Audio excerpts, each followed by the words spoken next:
2013 में मैंने कह दिया था कि फांसीवाद दस्तक दे रहा है, और 2014 में 16 मई को 13 घंटे में टीवी पर था लगातार, जिसमें 9 से 10 था मैं रविश के प्रोग्राम में, 10 से 11 था सुदीप चौधरी के प्रोग्राम में।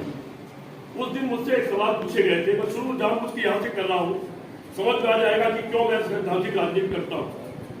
उस दिन रविश ने सबसे पहले पूछा कि राय साहब आपसे सवाल करूं, उसके पहले होने वाले पीएम का एक बयान देख लेते हैं। तो होने वाले पीएम बड़े विनम्र भाव से बोल रहे थे कि ये जनता की जीत है और मेरे ऊपर जिम्मेदारी आ गई है, लोगों को वादे पूरे करने पड़ेंगे। रविश ने कहा राय साहब क्या कहेंगे? मैंने कहा मैं जितना वॉच कर रहा हूँ इस सज्जन को गुजरात से, इनका ये स्वभाव नहीं है, लेकिन कई बार क्या होता है कि फलदार वृक्ष झुक जाता है। तो अगर फलदार वृक्ष सचमुच झुक गया है तो देश के हित में होगा। ये कह रहे हैं वादे पूरे करेंगे तो वादे पूरे होंगे, पूरे देश का भला होगा, मेरा आपका भला होगा।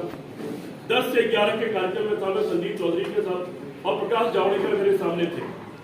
मुझसे 3 सवाल पूछे गए। उस वक्त फिर दिखाया गया अहमदाबाद का भाषण, जिसमें प्रधानमंत्री जी का अहम ब्रह्मास्त्र जान चुका था, और मुझसे सवाल 3 पूछे गए कि 3 सवाल के जवाब एक साथ दे दीजिए कि विदेश नीति में क्या फर्क पड़ेगा, आर्थिक नीति में क्या फर्क पड़ेगा, महंगाई 100 दिन में कम होगी या नहीं होगी।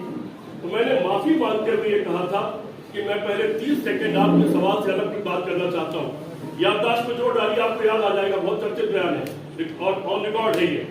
और मैंने उस दिन ये कहा था कि थोड़ी देर पहले मैं रविश के कार्यक्रम में ये कह रहा था, लेकिन अब जो मैं भाषण सुन रहा हूँ उसमें अहम ब्रह्मास्मि मैं भी ब्रह्म हूँ ये बोल रहा है।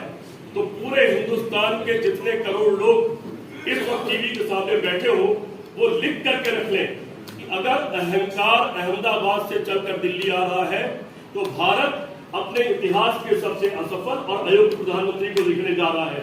He will be most failed prime minister of this country। ये 16 मई 2014 की बात है, जिस दिन साहब बहादुर भारी वोट से जीते थे और जनता गदगद की एक तरफ। उस दिन ये बोलने की हिम्मत सीपी राय जैसे लोगों में ही हो सकती थी, और शायद मैं गलत साबित नहीं हुआ। विदेश नीति पर मैंने कहा था कि विदेश नीति वो तय करते हैं जो 100 साल आगे देखते हैं, 50 साल आगे देखते हैं, लेकिन आरएसएस की पूरी जमात हमेशा 5 से 8 साल पीछे देखती है। इसलिए अगर ये कांग्रेस की बनाई हुई विदेश नीति को कायम भी रख पाई तो इनका भारत देश पर बहुत बड़ा एहसान होगा, अन्यथा बर्बाद कर देंगे। और आर्थिक नीति पर उस दिन मैंने ये कहा था इसका फैसला 6 महीने बाद होगा, जब ये तय हो जाएगा कि ये सरकार जिनकी आई है ये उस जनता के साथ है जिसने सरकार बनाई है, या ये उस अडानी और अंबानी के साथ है जिन्होंने इनके चुनाव और इनकी राजनीति को 50-60 हजार करोड़ रुपया खर्च हुआ है। आप सब लोग सब बुद्धिजीवी हैं, आप सब लोग गवाह हैं इस बात के, और सारी बातों की एक एक बात मेरी सही साबित हुई।